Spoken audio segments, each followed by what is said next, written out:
I was driving from Springfield, Illinois to St. Louis to look at a restaurant in the winter of 1997. A chef friend and I peeled off to grab a quick burger at Wendy's in Carlinville, Illinois. So we walk in, and a woman's perched at the front of the restaurant just to greet guests. Gentlemen, welcome to Wendy's. I'd never seen a maitre d' at a fast food restaurant before. So naturally, I was surprised.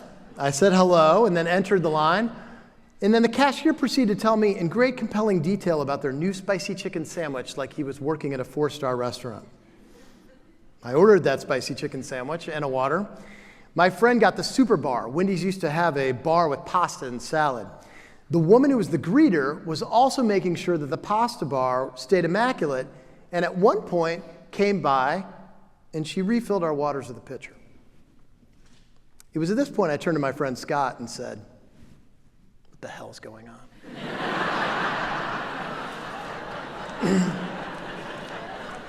My chef friend then asked if we were dining at a Michelin-starred Wendy's. I told him I did not think that existed. It inspired a discussion of how amazing this GM of this restaurant must be. And so we asked for the manager. He came out in a perfect Windsor knot and his Wendy's tie. And he said, "Gentlemen, how can I help you?" And I said, "Yeah, I just want to tell you, you have an amazingly well-run place. It's the best fast food restaurant I've ever dined at." And he said, "Well, as you can see, we're very proud of it." On the wall was a plaque. They were the #1 rated Wendy's in the United States.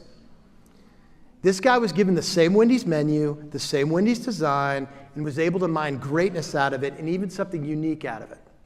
There's so many lessons that I'm trying to convey when I tell that story. Greatness can be found in unusual places. Incredible leadership can move mountains. It goes on and on. But really, I'm just trying to light everyone's fire and light my own too. And I've never had a better understanding than right now of how important my fire being lit translates to my own authenticity, which is so important because I'm from the Midwest, and Midwesterners have a really good bullshit detector.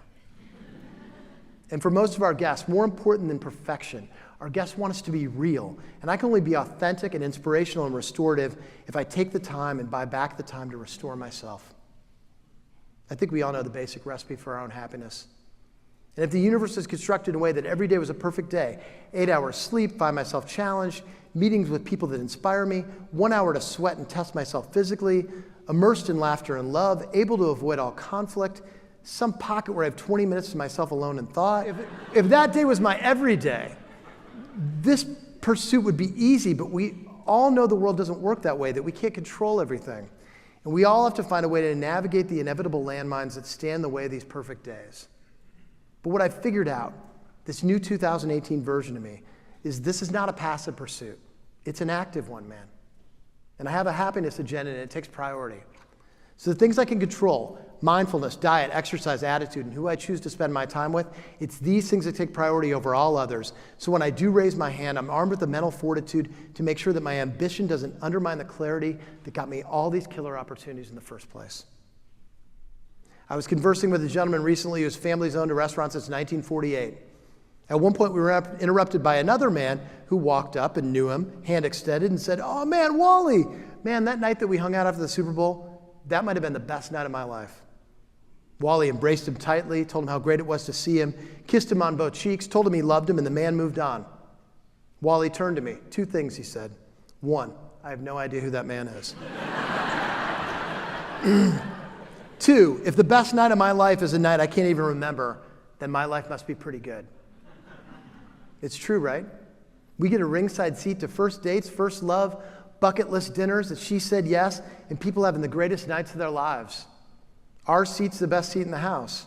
And if you're living in the moment, you can just catch some of that restorative energy. It's just floating in the air waiting for you to grab it. This crowd today is composed of some of the best, brightest, and most ambitious people in the restaurant industry.